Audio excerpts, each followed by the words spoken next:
এই ভর্তাটি এর আগে যারা খেয়েছেন তারা এর মজা অবশ্যই জানেন, আর যারা খাননি তাদেরকে সাজেস্ট করব একবার হলেও খাবেন। আসসালামু আলাইকুম, কেমন আছেন সবাই? আজকে আপনাদের সঙ্গে শেয়ার করব পটলের খোসা দিয়ে কিভাবে ভর্তা তৈরি করতে হয়। তো এখানে প্রথমে আমি একদম কচি দেখে কিছু পটলের খোসা ভালোভাবে ছিলে ধুয়ে নিয়েছি। তারপরে এখানে হালকা পরিমাণে প্যানে তেল দিয়ে পটলের খোসাগুলো ভেজে নেব, যদিও এতে অল্প পরিমাণে একটু হলুদ দিয়েছি শুধুমাত্র দেখতে সুন্দর লাগার জন্যে। তারপরে ওটা আমি একটু সাইড করে রেখে দিলাম কিছুক্ষণ যেন সেদ্ধ হয় সেই জন্য।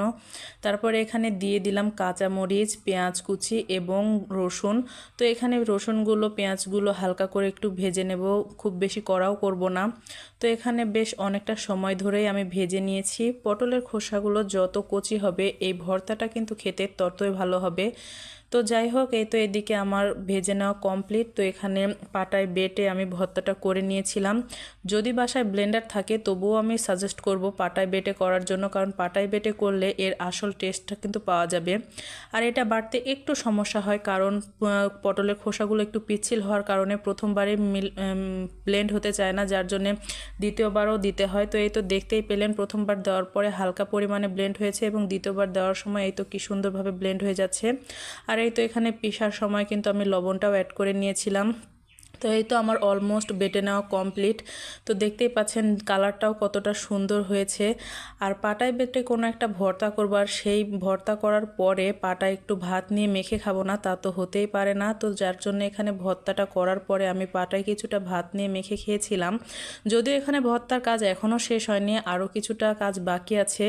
তো এখানে আমি ভাতটা খেলাম, এই জন্য আর কি একটু দেরি হয়ে গেল ভিডিওতে দেখাতে। তো এই তো এখানে প্যানে আবারও কিছুটা তেল দিয়েছি, দিয়ে অল্প পরিমাণে জিরা দিয়েছি, দিয়ে ভর্তাটা দিয়ে দিচ্ছি, দিয়ে বেশ কিছুটা সময় ধরে এটা ভেজে নামিয়ে নিয়েছিলাম। তো খেতে যে কি পরিমাণে মজা হয়েছে ওই তো বললাম, মুখের কথায় কিছুই হবে না যদি না বানিয়ে দেখেন। তো যাই হোক, এটা করার পরে আমি করেছিলাম আলু পটল এবং দিয়ে মাছের ঝোল। তো এখানে প্রথমে আমি পটলগুলো ভেজে নিচ্ছিলাম। ভেজে নেওয়ার জন্য এখানে হলুদ মরিচের গুঁড়ো এবং সামান্য লবণ দিয়েছিলাম, দিয়ে মাখিয়ে ভেজেছিলাম, কারণ আমার হাজব্যান্ড পটল অতটা পছন্দ করে না, আর এভাবে ভেজে রান্না করলে খেতে অনেকটা ভালো লাগে, যার জন্য এইভাবে রান্না করা। তো যাই হোক, এই তো এখানে মাখিয়ে নেওয়ার পর আমি মাছ এবং পটলগুলো একসঙ্গে ভেজে নিয়েছিলাম। যদিও আলুগুলো ভুলবশত আমি ম্যারিনেট করেছিলাম, আলুগুলো আমি ভাজিনি। তো এই তো ভেজে নেওয়া কমপ্লিট হয়ে যাওয়ার পর প্রয়োজনীয় মশলাগুলো দিয়ে আমি রান্নাটা করে নিয়েছিলাম। তো দুইটা রান্নাই আজকে অনেক মজা হয়েছিল। সবাইকে অসংখ্য ধন্যবাদ আমার ভিডিওটি সম্পূর্ণ দেখার জন্য। আর আমার ভিডিওটি যদি ভালো লেগে থাকে অবশ্যই লাইক, কমেন্ট এবং শেয়ার করে দেবেন। আর নতুনরা যারা আজকেই আমার ভিডিওটা প্রথম দেখলেন অবশ্যই আমার পেজটা ফলো করে দেবেন।